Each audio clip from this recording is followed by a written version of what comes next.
Welcome to our mess, or as we like to refer to it, our beautiful complexity. Now, when we started New Harvest Farm about 5 years ago, we knew that revitalization had to be at its core. One of the major issues we face in this area is food insecurity. And a lot of that is brought about because of massive soil degradation. And this is because of our hilly terrain, a lot of erosion, a lack of crop rotation, many factors. But we knew for there to be any real advancement in food security in our area, we needed to focus on revitalizing the fields, not just our fields here, but those of our subsistence farming neighbors. So we didn't know what form this was going to take. We tried lots of things. We simplified it down, figured out what nutrient is missing, what pest is present. Nothing really worked. We weren't finding anything that was really culturally applicable and replicatable by our subsistence farming neighbors. That is until we really embraced the complexity that is God's creation and the ecosystems that He spun into motion during creation.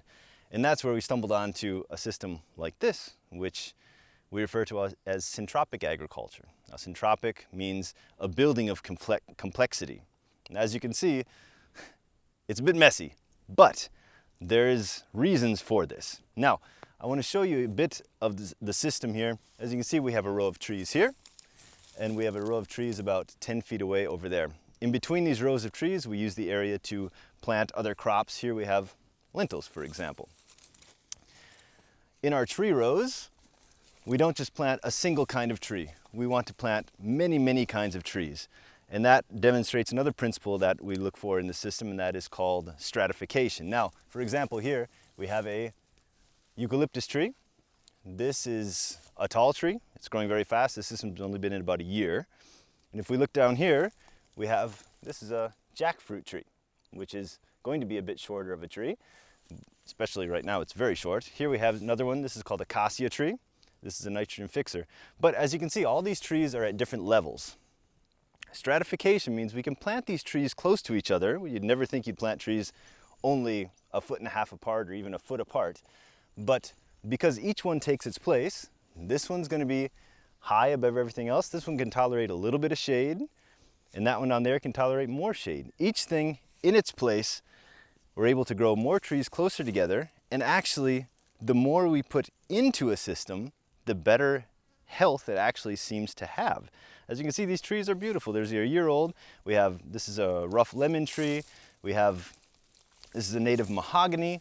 Here we have mulberry. Look, it's already giving us some berries here. That'll be ripe just now. And it goes on and on.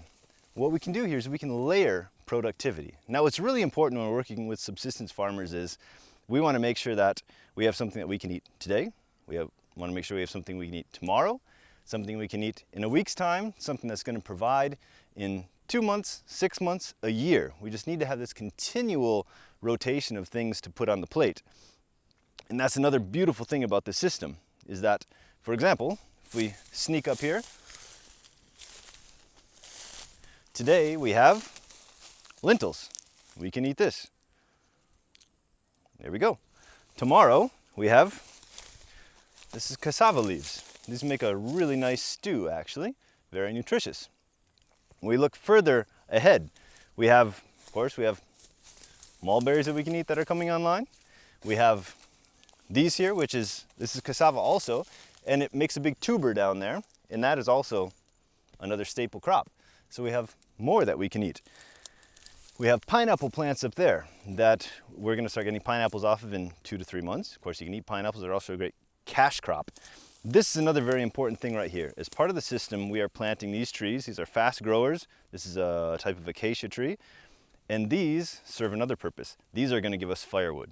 So within a year, this plant is actually going to be big. We're going to be able to cut the limbs off, and use that for firewood, which is another really important resource.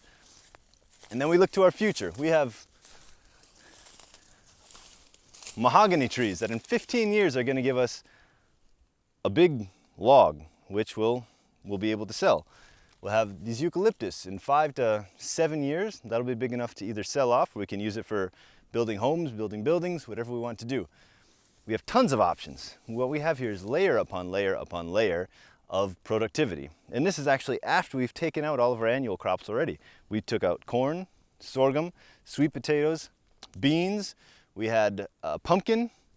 We've had an abundance of things that have come out of here in the past year. And look, there's still so much more to give.